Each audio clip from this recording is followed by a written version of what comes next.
মানে বেসিক্যালি আমি যোৱা এসপ্তাহ মানৰ পৰা এটা বঙাইগাঁৱত মই যেহেতু বঙাইগাঁৱৰ আবকাৰী অধীক্ষক বঙাইগাঁৱত এটা আমি খবৰ পাইছিলোঁ এনেকুৱা আমি সেই হিচাপে আয়ুক্ত মহোদয়ৰ লগত আমাৰ আবকাৰী আয়ুক্ত মহোদয়ৰ লগত কথাও পাতিছিলোঁ কিন্তু সেই পাৰ্টিকুলাৰ সেই কেছটো আমি নাপালোঁ পলাই গ'ল তাৰে লিংক বিচাৰি বিচাৰি আমি খবৰ কৰি কৰি গম পালোঁ যে ইয়াতে এনেকুৱা এটা হৈ আছে চ' আয়ুক্ত মহোদয়ৰ লগত আমি খবৰ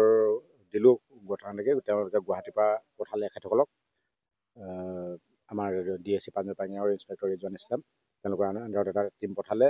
এইফালে আমাৰ বঙাইগাঁৱতে আমি বঙাইগাঁৱৰ পৰা এইটো আৰম্ভ কৰি ইয়াত শেষ বস্তুটো ইয়াত পালোহি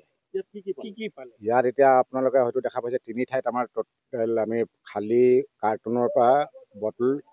তাৰপাছত কেপ লেবেল হিচাপ কৰিব নোৱাৰাকৈ পাইছোঁ বিভিন্ন ব্ৰেণ্ডৰ তাৰ ওপৰত আমাৰ মেচিন য'ত বটলিং কৰে য'ত মিক্সিং কৰে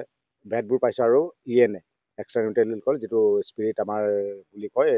মদ বনোৱাত ব্যৱহাৰ হয় সেই অবৈধ সুৰাৰ বনোৱাৰ যিটো কাৰখানা সেইটো আমি উৎখাত কৰিছোঁ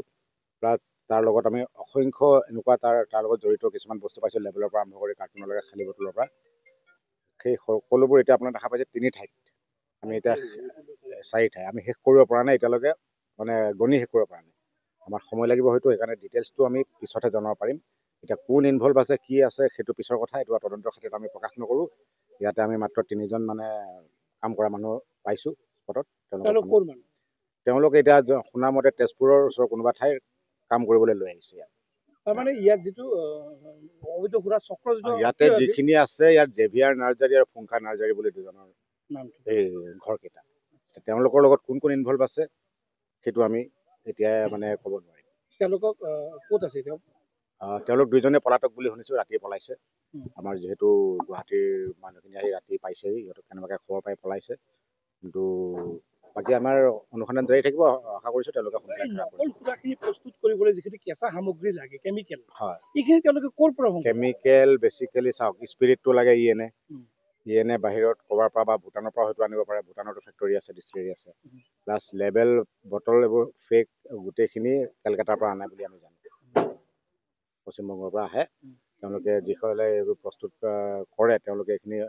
কালেক্ট কৰি ইয়াতে মিক্সিং কৰে স্পিৰিটৰ পৰা আৰম্ভ কৰি কালাৰ গোটেইখিনি আৰু বজাৰটো তেওঁলোকে ক'ত পায় বজাৰটো বেচিকেলি আমাৰ লাইচেঞ্চ দোকানত তেনেকৈ নহয় তেওঁলোকে ভিতৰুৱা অঞ্চলত কিছুমানত বেচে নহ'লে বাহিৰত পঠিয়ায় বিহাৰ যিহেতু ড্ৰাই ষ্টেট এইটো গোটেইখিনি ভাৰতীয় মদেই হ'ব যদি লেবেলিং পূৰা কমপ্লিট হৈ যায় তেতিয়া ভাৰতত তৈয়াৰী বিদেশী সুৰা দেখাতটো এপাৰেণ্টলি কোনো সন্দেহ কৰিব নোৱাৰে এইটো খালে কি ধৰণৰ অপকাৰ হ'ব অনেক ধৰণৰ অপকাৰ হ'ব পাৰে কাৰণ ইয়াতে আপোনাৰ কোনো বিজ্ঞানসন্মতভাৱে এইটো প্ৰস্তুত কৰা নাই আপুনি দেখা পাইছে যিটো পৰিৱেশ লেতেৰা তাত সাধাৰণ হাতেৰে হেৰি কৰা মেচিনেৰে তেওঁলোকে বটল ভালকৈ ধোৱাও নহয় ৱাশ্বিং চিষ্টেমটো তেনেকুৱা নহয় প্ৰতিটো বস্তুৱে তাৰমানে আপোনাৰ যিহেতু নকল তাত মানে কোৱালিটিৰ হেৰফেৰ থাকে মানুহৰ জীৱনৰ প্ৰতি আশংকা আছে যিমানখিনি সামগ্ৰী আপোনালোকে আজি জব্দ কৰিলে